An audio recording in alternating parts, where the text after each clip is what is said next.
This podcast is brought to you by Carvana. Car shopping shouldn't feel like preparing for a marathon of paperwork.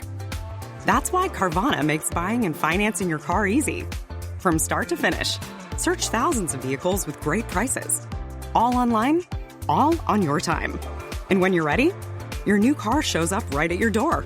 It doesn't get better than that. Buy your car the easy way. On Carvana. Delivery fees may apply.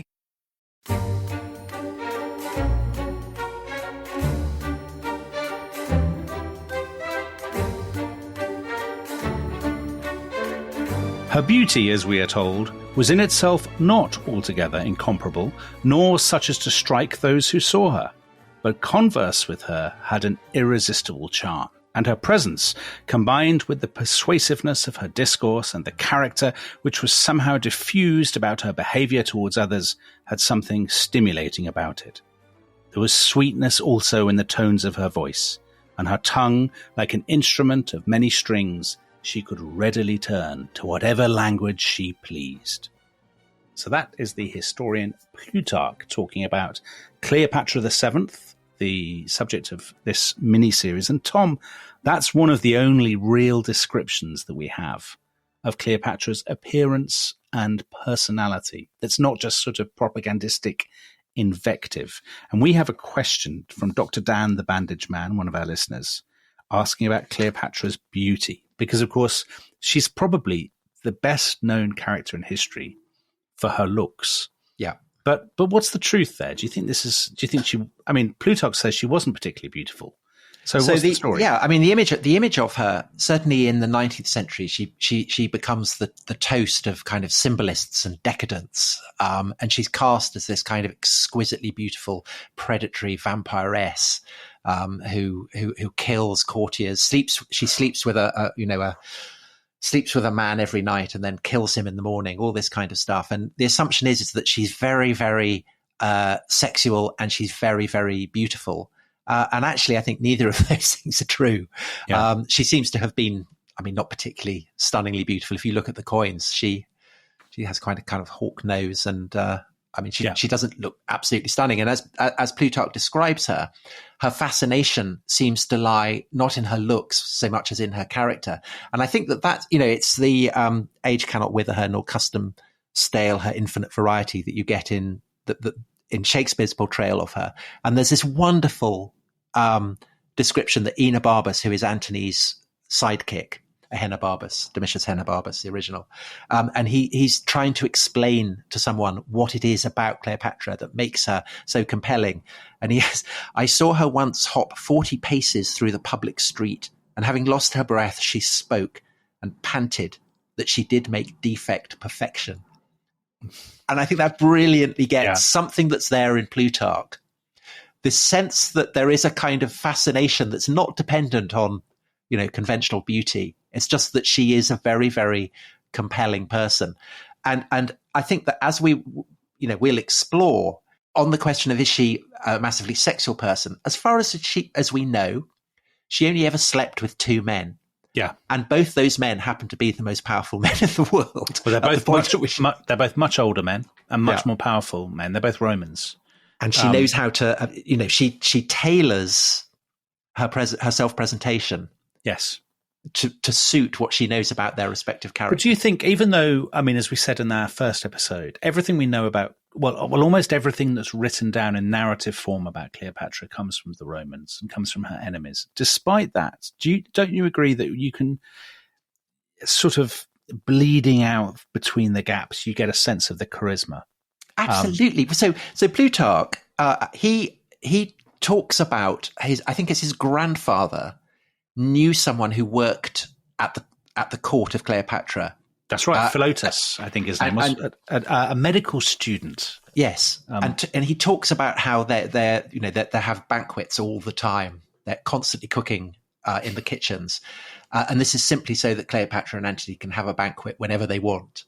Yeah, but you do get the sense there of a living tradition the romance and the power and the charisma of Cleopatra has kind of survived to be something to be repeated down the generations and to be reported by Plutarch 150 years after. I'm so glad you mentioned that, because I think that's such a lovely story, because so many of the Roman histories, there's a sense of them adhering to formulae and propagandistic formulae. And that bit when Plutarch says, my grandfather knew somebody called Philotas, who was then a medical student and went to the kitchens and all that. I mean, it's so contemporary, actually. Yeah, isn't it? It's such a lovely detail, and it's all about the luxury of Cleopatra's court. And I think it means that when Plutarch says that she had this charisma and this power, you feel that is, that those are authentic reports that have been handed down, and she must have had that power. Yeah, simply because of what she does. The extraordinary scale of her, and she's very, very clever as well. So. Plutarch says that she spoke, is it 9 languages? Something like that, yeah. The language of Latin, interestingly, is not one. The Ethiopians, the Troglodytes, the Hebrews, Arabians, Syrians, Medes, and Parthians. And she then said, and Plutarch then says, it is said that she knew the speech of many other peoples also, although the kings of Egypt before her had not even made an effort to learn the native language. Yeah, so she's the first to speak Egyptian. The only explanation for that, presumably, is that she's clever. I mean, she's living surrounded by the library and the museum and all these scholars. But I think she also, we're talking about this at the end of the previous episode. She is a young woman in a man's world, and she is recognizing that if she can cast herself as the image of the goddess Isis, the goddess who presides over the Nile, who presides over the rhythms of life in this ancient country, then she will be able to draw on wellsprings of loyalty that her forebears camped out in Alexandria, this alien Greek city kind of attached to Egypt, had never been able to do. And that is exactly what happens. And she makes incredible play with it. So she succeed. We ended the last episode really with her succession. She becomes pharaoh, or joint pharaoh, with her brother Ptolemy XIII in 51 BC. And you promised us lots of geopolitical context, because we're getting toward the Roman Civil War, the civil war between Caesar and Pompey. She has all kinds of problems, in her kind of in tray. So the level of the Nile is a big issue, whether there's going to be enough famine, the level of taxation. Her father has devalued the drachma as part of his way of kind of trying to pay off all these debts and stuff.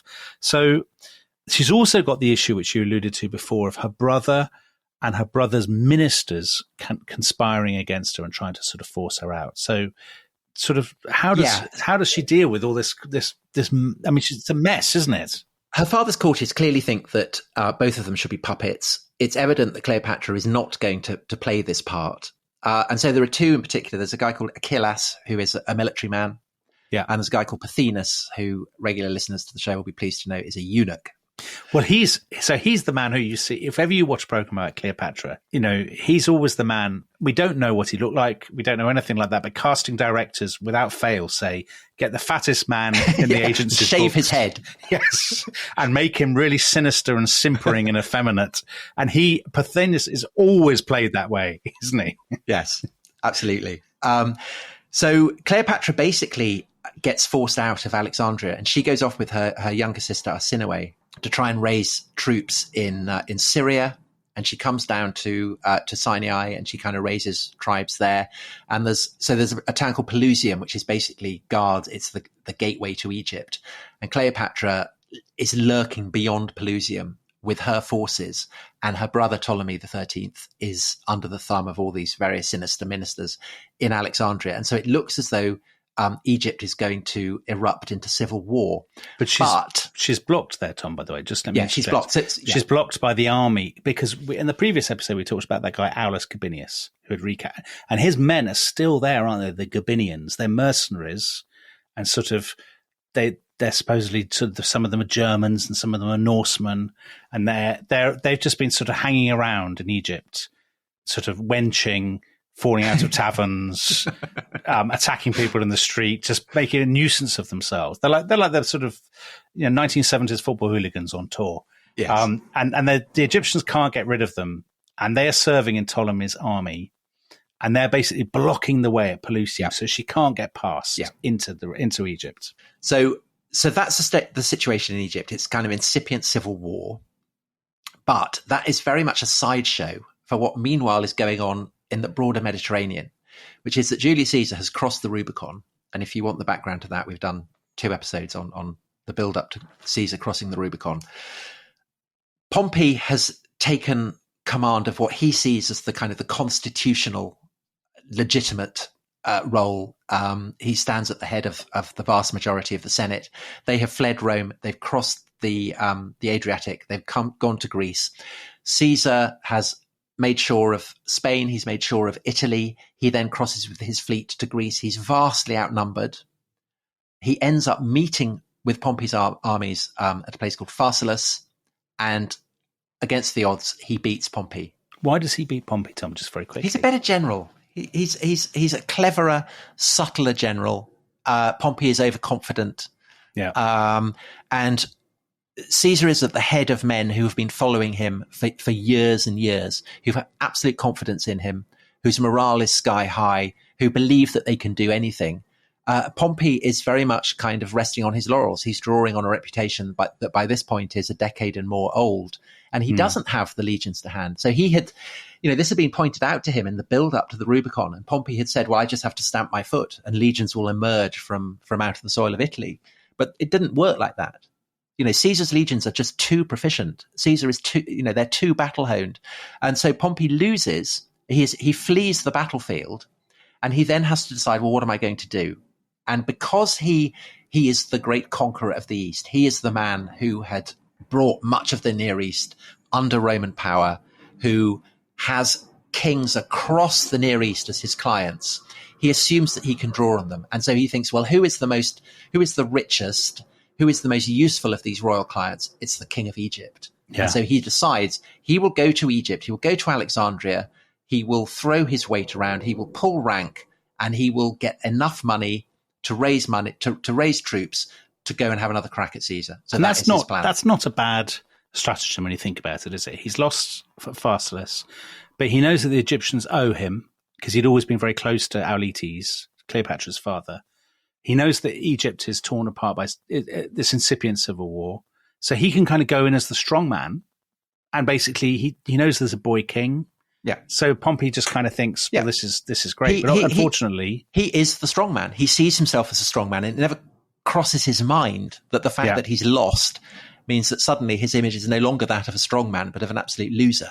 So there's this famous scene, isn't there, where... So Ptolemy the 13th, the boy king, Cleopatra's still out there in the sort of the edge of the beyond delta. Pelusium, yeah.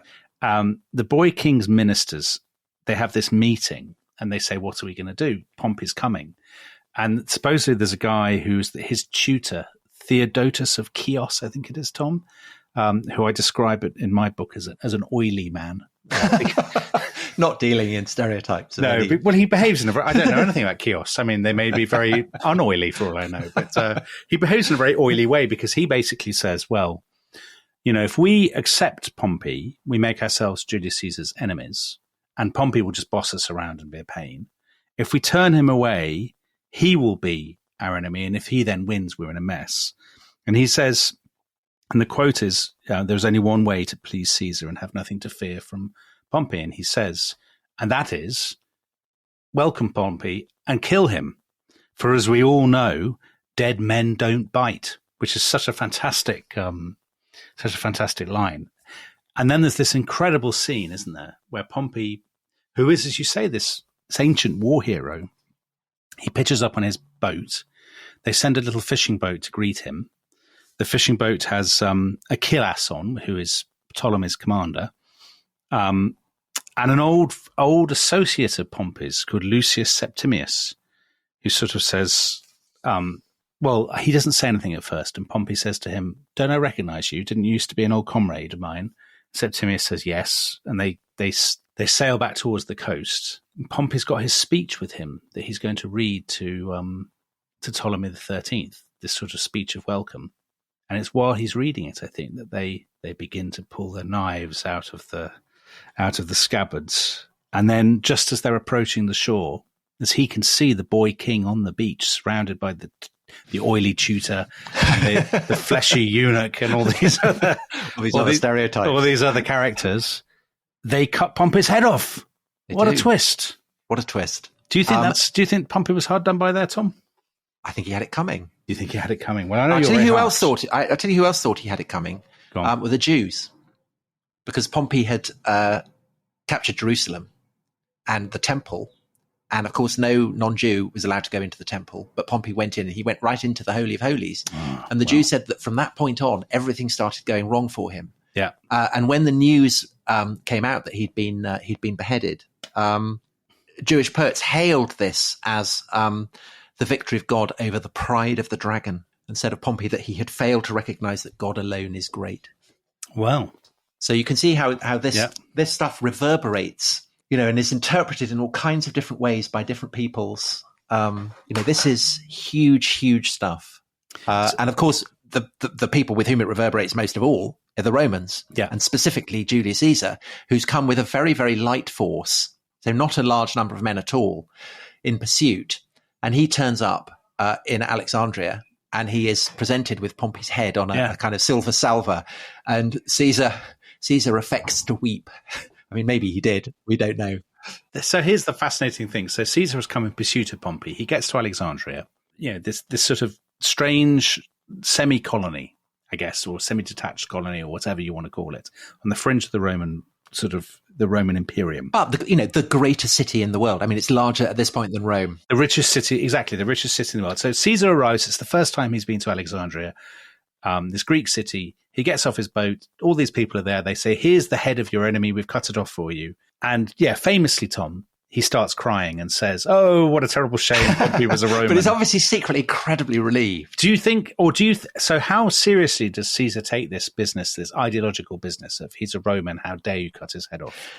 I think that he feels genuine grief because the men had been close. I think that as a Roman, he thinks it's outrageous that as great a figure as Pompey has been dispatched by people you may well describe as fleshy and oily. I mean, because those are absolutely the terms in which Romans regard sinister kind of Hellenistic Greeks. Tom, I think beheading people on boats is poor form. I'm not going to apologize for dissing Theodotus.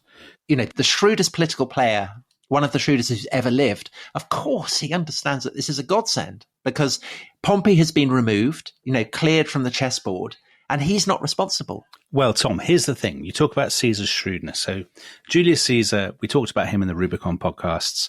He's this incredibly experienced, shrewd, cunning, ruthless commander. And now he does something quite odd. So he takes his small force, as you said, and he basically says, let's go to the palace quarter. Let's occupy the palace quarter and establish ourselves there. Even though the Alexandrian crowd are absolutely furious to see him, and clearly the mood of the city is very much against him. And he sort of barricades himself into this sort of compound. Why? Well, not only that, but he behaves absolutely as a kind of plenipotentiary. He summons both Ptolemy XIII and Cleopatra into his presence, and he is going to decide which of them should rule and what the ordering of Egypt should be. And I think the reason that he does this, well, he needs the money. He also has a civil war. He has a civil war to continue fighting.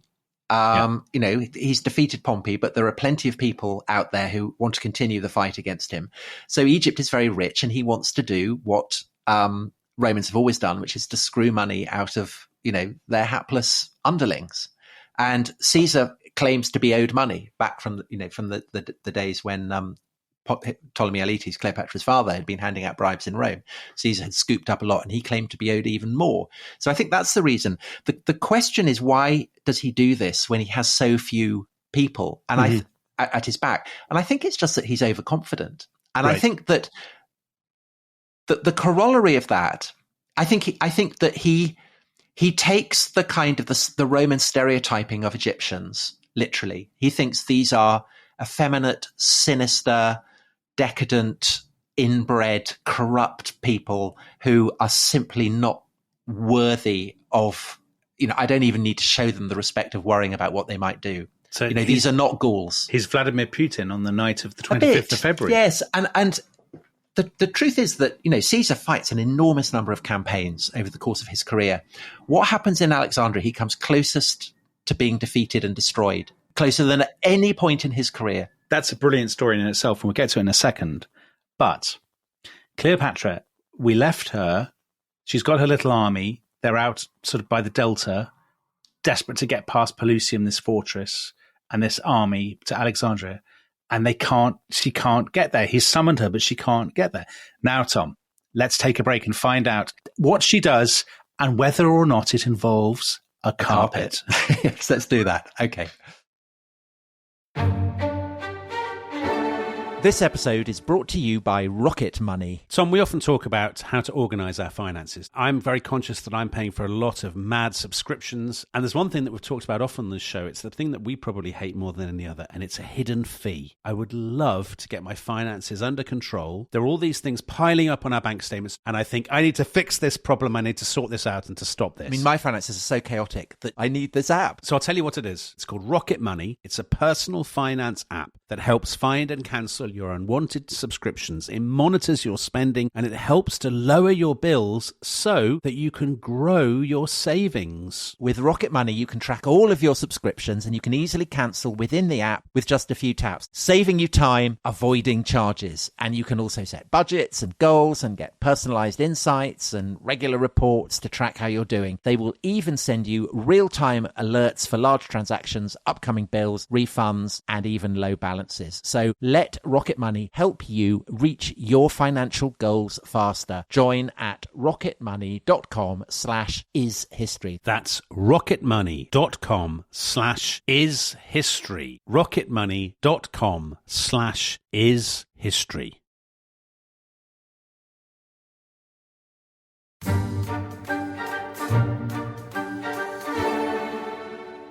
It was night in Alexandria. Darkness had fallen over the greatest city on earth, a black veil of baleful silence. Soldiers patrolled the walls of the palace, spears in hand. It was the late summer of 48 BC, and Alexandria was a city on edge, a powder keg waiting for a spark. In the inky waters of the harbour, a battered little fishing boat rounded the corner and eased towards the shore. Keeping clear of the beam from the great lighthouse, the oarsman pulled into the quayside. Working swiftly, he made fast to the jetty before clambering up the ladder, a bulky bundle on his back. A carpet? A sack? In the darkness, it was impossible to be sure. So Tom Holland, that was a reading from a fantastic new children's history of Cleopatra, which the listeners will not need me to recommend because they've already bought it, Adventures in Time, Cleopatra, Queen of the Nile, by myself. But Tom, is Cleopatra in that bag? Well, so we left her, didn't we, at the head of her rag bag of Syrian mercenaries and tribesmen from the Sinai Desert at Pelusium, and Caesar has summoned her, and Cleopatra knows that she has to get to Caesar somehow. And so we have this story that's told in Plutarch, although not, interestingly, in Cassius Dio, who's a later historian of this period, actually a historian of the whole of Rome, but he writes about this period, and he does not include this story, so that might raise eyebrows, but I think it's true. Yeah. You do? Plutarch is nearer in time, and the reason I think it's true is that it's true to Cleopatra's character and it's true to Caesar's character. It's the theatricality of it that is the key, isn't it? So the tradition is that presumably Cleopatra kind of goes down, she sneaks past, she goes down the Nile, she brought up the Nile to Alexandria and then smuggled in what is traditionally described as a carpet, but that's a 19th century translation of Plutarch. It wasn't a carpet. It's probably a linen bag or something, a laundry bag of some kind of bag for carrying bed linen, or maybe even a matting bedroll, something like that. But the story is that this gets brought into Caesar's presence, and Cleopatra kind of emerges, either from the roll or from the bag or whatever. And people have said, well, this wouldn't have happened because she was incredibly conscious of her dignity. She would never introduce herself like this. And that's true. Of course, Cleopatra has an incredible sense of her dignity. But more than that, she has an understanding of what makes people she wants to impress tick. Yeah. And she will have studied Caesar, and she will have appreciated that he's an intelligent man with a taste for the kind of stunt that she's about to pull. And I think that it's evident that Caesar immediately takes Cleopatra's side. Yeah. In his long years of adventure, Julius Caesar had seen many things, but this was something beyond even his experience. The woman smiled. "Greetings, Commander," she said sweetly. "I am Cleopatra." Brilliant, Dominic. I'm sure it was exactly like. I mean, the problem is that Caesar himself. So in the commentaries that Caesar writes and that are then after his murder written up by his lieutenants, Caesar barely mentions Cleopatra. Shocking. He just as he doesn't mention the Rubicon, crossing the Rubicon either in his commentaries. There are certain things that he doesn't want to draw attention to, and he doesn't want to draw attention to his relationship with Cleopatra.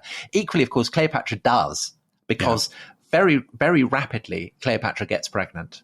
And we can only assume that this is absolutely deliberate on both the parts of both of them. Well, let's just pause a second. She's about 21. He is 52. So that's quite an age gap.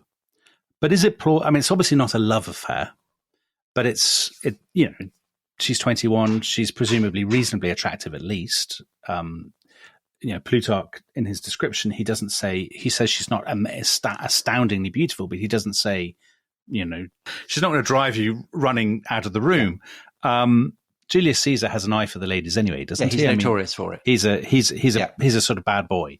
Yeah. So, and she knows, so he's the first man that he's her first boyfriend, as it were. Yeah. And she's not approaching this as this sort of, there's this line that her brother's ministers put about that she's captured the old man by magic. But she must know exactly, she's doing this politically, right? It's not a romance. I think that there must have been an attraction between them. They obviously both liked each other. Yeah. And in a way, the whole kind of coming out of a sack stunt is Cleopatra's tribute to what an amusing and smart guy Caesar is. Right. So I think there's absolutely that dimension. But there's something, both of them have a kind of mutuality of interests, because Caesar suddenly realizes that he's surrounded by a howling mob. And so Achillas, the Ptolemy the 13th general, is on the outside. Pothinus is inside. But he realizes that probably the best bet is to get rid of Ptolemy the 13th, put Cleopatra as a puppet. And if he can get Cleopatra pregnant and, establish a dynasty, then that's brilliant, because that gets around the whole problem of what his relationship to Egypt should be. Because if his son is ruling Egypt, then obviously that's great. That cuts through the whole Gordian knot of what the constitutional proprieties should be for a Republican general. Although, of course, that's a problem in Rome, isn't it? Caesar is married already to Calpurnia. It will be, but I don't think that unduly worries him, because there are many different ways of kind of spinning this. Yeah. Equally for Cleopatra, she has clearly decided that Caesar is the guy to back. She doesn't really have any option but to do that.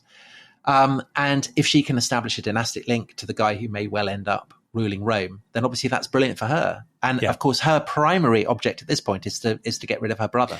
So we're in late 48 BC. Pompey's dead. They are in the sort of palace quarter of Alexandria.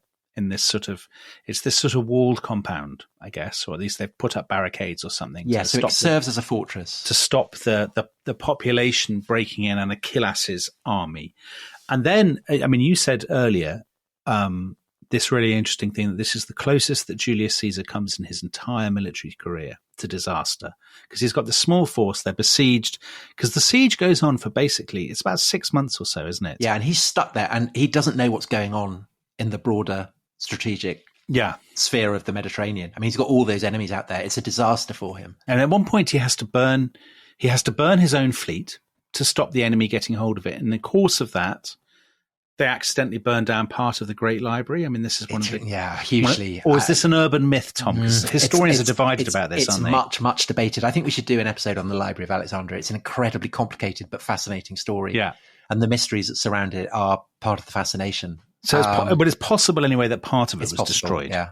And this incredibly convoluted story. So at one point, they're there in the palace. There's Caesar, there's Ptolemy the 13th, there is Cleopatra. Pothinus. And there is her younger sister, Arsinoe. Yes, who's a baggage. Well, she's a teenager, isn't she? She must be about 18 or 19. Yeah, she's terrible. But is she, though, Tom? So what Arsinoe does, Arsinoe basically breaks out of the palace with her tutor, who's called Ganymede, and they then go and join the rioters, and she sets herself up as a rival, doesn't she, Arsinoe? So she's obviously incredibly jealous of her. She is the Prince Harry of that family. She's the Princess Margaret. Right. Well, anyway. They're all awful. They're all murderous. I always kind of think of her as the archetype of the awful little sister who's kind of jealous of the high achieving elder sister, resentful and jealous, and always trying to kind of stab her in the back and ruin things for her. So she's got out.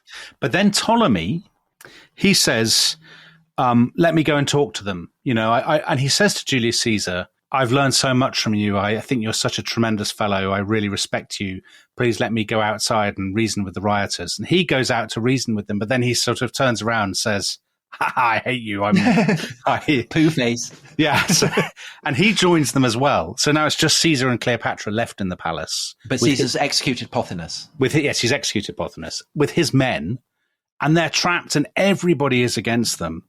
And there's always all these strange stories about they poison the water supply or they put salt or something in the water Caesar supply. Loses his Red General's cloak. Yeah, Caesar goes out to do some stuff in the harbour and is almost caught and killed. And actually, he's bailed out, isn't he, by a relief army? I mean, he doesn't actually win the day. Yeah, but led by a kind of Greek potentate, Mithridates of Pergamon. Which is, mildly humiliating, but Caesar doesn't care because essentially that enables him to redeem the situation, and Ptolemy XIII ends up drowned, and Cleopatra is now kind of secure. So she then marries her youngest brother, who becomes Ptolemy XIV. As if we hadn't got enough Ptolemies already. Another one. And Caesar and Cleopatra go on a barge, it's said, and they kind of go on a trip down the Nile. Well, this is so we've had the carpet, and this is probably the next great set piece in the sort of Hollywood version of Cleopatra's life, isn't it? So they go on this cruise, one of probably history's most famous cruise. Yeah, probably, yeah. So they go on this sort of Nile cruise, and they look at the pyramids and inspect wildlife. And actually, historians have always said, what on earth is Julius Caesar doing? He's meant to be fighting a civil war. And he's sort of gone off on this pleasure barge up the Nile. So what do you think is going on there, Tom? I think that Caesar is buying into Cleopatra's idea of a dynasty that will be properly rooted in the affections of the Egyptians. Yeah. And I think he's playing his part in that. So Cleopatra going down the Nile, which is the source of life in Egypt, and she is claiming to be the goddess who manifests herself, the giver of life, the giver of fertility. That's what she's doing. She's presenting herself to her people as an authentically Egyptian pharaoh. So Caesar is buying into that. And this is why he can't mention it in his commentaries, because basically he's recognized in these kind of dynastic links that he can have with Cleopatra, that it's a form of power that is not available to any other Roman. Yeah. Simply because of his circumstances. So I think that's what he's doing. It's something he absolutely wants to keep quiet. He's not going to trumpet it in Rome because, no one would approve. But, if his son comes to be accepted as a pharaoh, ruling in association with her mother, then that is a massive, massive asset for Caesar.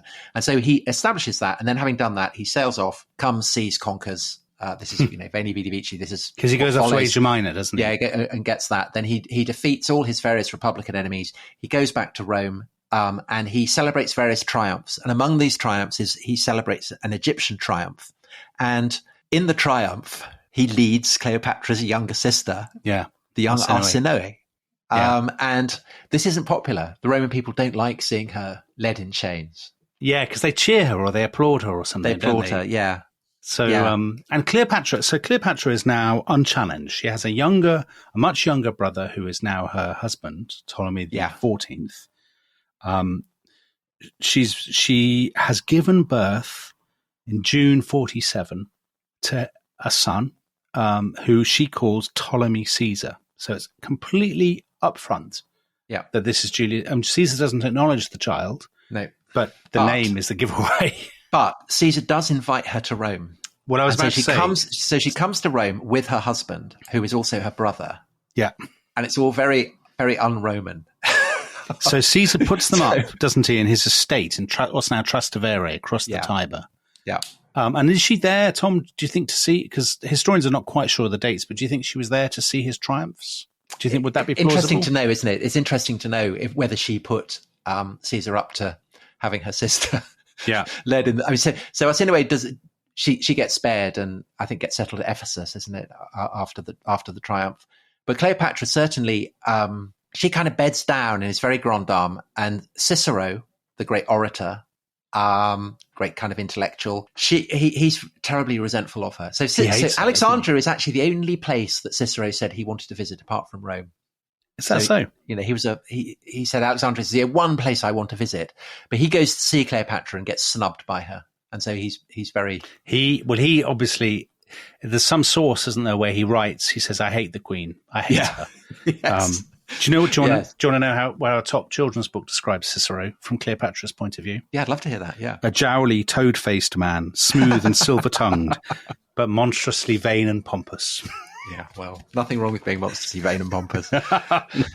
So Cleopatra's there with Caesarion, her son, her young son, and her brother, who is her husband. It's all very odd. And they come and go a little bit, don't they, Tom, in the next couple of years? Are they sort of... She's there in 46 BC, and then she's there again when, we're jumping ahead, when Caesar finally really does get the boot. She is. And then she basically, Rome is obviously no place for her. Yeah. After her protector is dead. And so she flees back to Alexandria. So there's obviously during this whole period, Caesar has won the civil war. There is this sort of mounting tension in Rome, this sense that he's going to set himself up as a king and all this sort of business. He's too powerful, he's too domineering. And do you think her presence is part of that? Yeah, I do. So no one's quite sure what Caesar's going to do. I don't think Caesar knows what he's going to do. So he's planning to go on an attack Parthia, which is the great empire, the only real kind of empire that survives as a rival to Rome. And I think he's going there basically because he's not quite sure what to do. But it's evident, I think, that the kind of dynastic model of rulership that the Ptolemies represent, the kind of Hellenistic tradition of monarchical rule, is of interest to Caesar. He knows that the Romans would never accept it because it's a republic and the name king is absolutely dirty to them. But I think it's kind of hovering there as something that he is tempted to make play with. And I think that Cleopatra's presence in Rome is a kind of marker of that, and to that extent encourages the assassins who end up murdering him on the Ides of March, which is why Cleopatra has no stake at all in staying in Rome after Caesar murdered. And when he's dead, she goes skedaddling back to Alexandria as fast as she can go. So back she goes to Alexandria, where she kills Ptolemy the 14th. So that's him gone, and now she's ruling with Caesarion, who is 3 or something. So why does she kill her brother? That's that's the most, in all her career, that's probably the single most ruthless and sort of jarring thing that she does. She kills It's not jarring. It's absolutely... Or jarring to modern sensibilities, Tom. Murdering your brother is... her ambition is to rule, and not just to rule, but to reconstitute the Ptolemaic Empire. Yeah. To take it back to its former state of greatness. She can't do that if she has a kind of little brother breathing down her neck, because that little brother will become the thing of rivals to her. So the equivalents of people like Icellas and Pothinus will use him as a cipher to strike back at her. And whereas her own son obviously will be massively under her thumb. And of course she's going to get rid of him. The situation in Rome makes it all the more imperative to do that, because her protector in Rome is dead. Yeah. The Roman world is slipping into civil war. So the presence of an alternative, is... She can't afford to have him hanging around. I said it was jarring. It's not jarring to anybody who knows the history of the Ptolemaic dynasty, because obviously the lesson of Ptolemaic history is you do it and you're right to do it. Yeah. Cleopatra killed him and she was right to kill him. Yeah. It was the only sane thing to do. It was the only sane thing to do. Because, of course, she is back in Egypt, but meanwhile, as in the early years of her reign, so now the context for what she is doing in Egypt is set by the threat of civil war in Rome and, by extension, the whole of the Mediterranean. And that is the context for what I think should be episode 3. I think we should halt now. Yeah. And episode 3, we should look at what happens with the civil war between Caesar's assassins and Caesar's avengers, and the Roman leaders who emerge from that, and what their relationship to Cleopatra is. Excellent. So if you're part of the Rest is History Club, you can go straight to episode 3 right now. If you're not, you can either sign up at restishistorypod.com, or you'll have to wait until whenever it is that we release episode 3. But we will see you then for more Cleopatra-based action. Bye-bye. Bye-bye.